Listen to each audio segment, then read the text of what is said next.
Oh, let the cleanup begin in northeastern Colorado tonight after severe storms blew through earlier this evening. Just take a look at this huge hail that dropped in Sterling. Right now, we're working to learn more about what kind of damage could have been caused all around town. Thanks for joining us. I'm Kim Christensen. And I'm Kyle Clark. Today was just the start of what's expected to be a busy week of weather. Meteorologist Chris Bianchi, what a first day it was. Sterling got hit hard, Cope harder.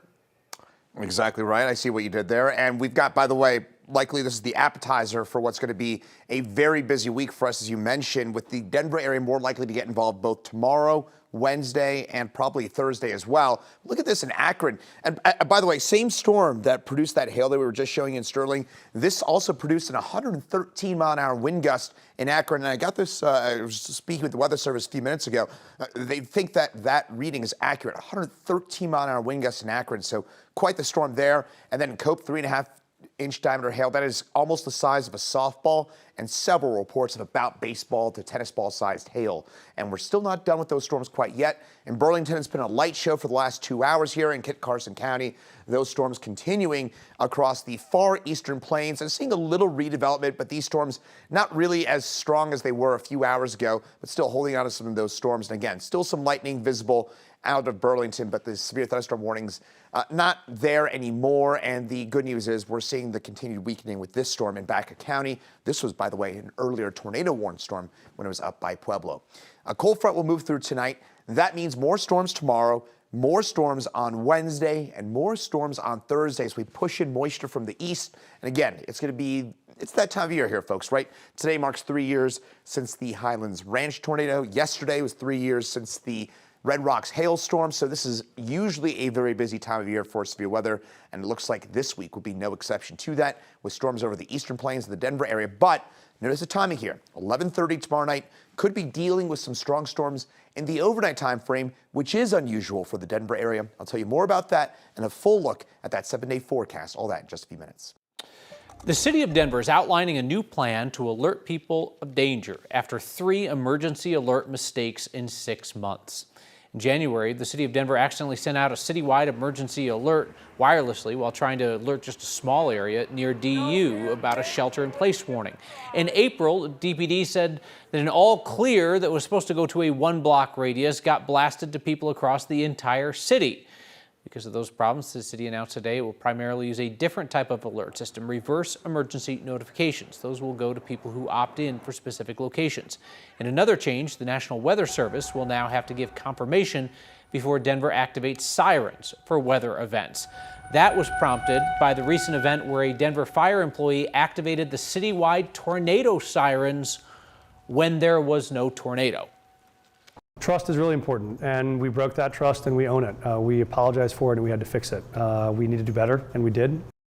The city now says there will be new annual training in addition to the current training that's required for all employees involved in emergency notifications. New tonight, the Denver City Council is moving forward with a proposal to reduce the maximum jail time and fines for dozens of misdemeanor offenses. Right now, people can face months in jail for some low-level municipal offenses.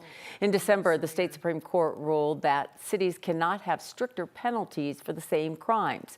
Now, City Council is considering changing city code so that sentences match those for equivalent state offenses. The bill will be back before City Council for a second reading and public hearing a week from today. A state trooper is accused of sexual assault. Loveland police arrested Jeremiah Patterson on Friday. According to court documents, his arrest is based on allegations of domestic violence, and these events date back years. The victim claims Patterson sexually assaulted her, at one point using his CSP-issued handcuffs. According to the affidavit, the victim told police that Patterson then threatened her, saying it would not be good for her if anyone found out what happened, telling her he had connections to high-ranking law enforcement. The affidavit, Patterson said during an interview that he had also worked at the state capitol. After his arrest, CSP says he was placed on administrative leave. Loveland police are asking anyone with information about similar incidents involving Patterson to call them. The mayor of Windsor says flyers being shared around town are creating confusion about a possible AI data center plan for property near but not within town limits. The flyers that have been left on cars and at homes mention a data center coming to Windsor and include an QR code directing residents to a petition aimed at stopping the project.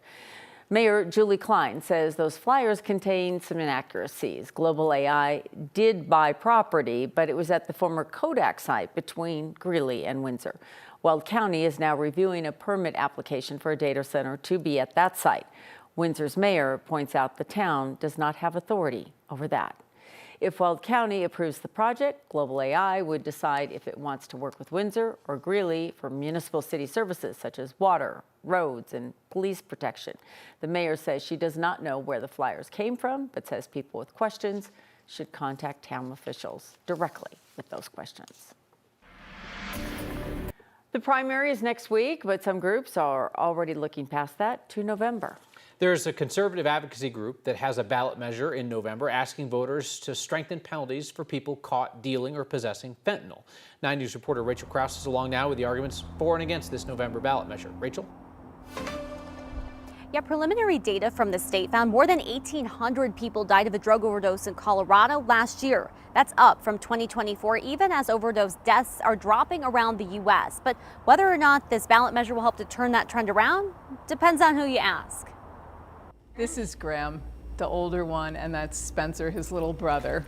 They both were beautiful and loving, had very bright futures. Photos are all Teresa Cobley have left of her boys, Spencer and Graham. Both died from an overdose. Graham died at the age of 17, so he did not make his high school graduation. My son, Spencer, struggled for 10 years. In just a few months, Colorado voters will decide on a ballot measure that would increase criminal penalties for dealing and possessing fentanyl. Our goal here is to save lives, and I think that this measure does that. Republican George Brockler is the district attorney for Douglas, Elbert, and Lincoln counties and campaign chair for Advance Colorado, the conservative advocacy group behind the ballot measure. It holds accountable, la-di-da-di, everybody who gives fentanyl to another person and it kills them. If when somebody gives fentanyl in whatever form they give it to them, and it's the proximate cause of their death, then they face mandatory prison, 8 to 32 years in the Department of Corrections. And it would make having any amount of illegal fentanyl a felony. Some low-level users could get that down to a misdemeanor with court-mandated treatment. It is easy to say, oh, well, we'll just get them treatment. But if you're not going to fund treatment, if you're not going to create additional access to treatment, all you're doing is creating more of a burden on the system and punishing people who need care. Kyle Giddings with the Colorado Criminal Justice Reform Coalition says by removing the reasonable mistake defense, people could be charged even if they don't know they have fentanyl on them. We hear it over and over again of people losing their lives because they didn't knowingly have fentanyl on them, and making that some of the highest level felony charges is counterproductive and will cause even more deaths in our community. After losing 2 kids to addiction, I hate fentanyl more than anyone. And what I think is needed is public health solutions, prevention and treatment, not prison beds. That measure will go before voters in November. Live in Denver, Rachel Krause, 9 News. A federal judge just dealt a setback to the Trump administration's efforts to give the federal government a more powerful role in elections, which are run by states. The case centers around the federal data program known as SAVE. The feds use it to verify citizenship for public benefits. It's also been offered to election officials to check voter rolls for non-citizens. Last year, the Department of Homeland Security expanded the types of data fed into that system, adding Social Security information and data from other agencies. Voting rights and privacy advocates sued. Today, a federal judge appointed by former President Biden sided with those advocates, ruling that the administration knew the change violated privacy protections, but went forward with it anyway. The judge argued it risks disenfranchising eligible voters. Today, the Senate overwhelmingly passed a bipartisan bill designed to bring down housing prices and boost supply. The legislation would approve a series of funding and grant programs for constructing new homes. It would slash red tape and empower local governments to expedite reviews to build more housing. A key section titled "Homes are for people, not corporations" would restrict any large institutional investor from buying single-family homes. The bill passed 85-5. Colorado Democratic Senator Michael Bennett was among 10 lawmakers who missed that vote. Some cited problems with flights caused by severe storms. Colorado's other Democratic Senator John Hickenlooper voted for it. The bill now goes to the House. PNC Bank is acknowledging that some of its customers are having problems after it transitioned nearly 80,000 First Bank customers. PNC acquired First Bank in a more than $4 billion acquisition. PNC says it completed the transfer yesterday, and since then we have heard from customers who say they've had issues getting at their accounts. PNC says it's working to help those customers experiencing problems, but they do not see evidence of a broad system issue.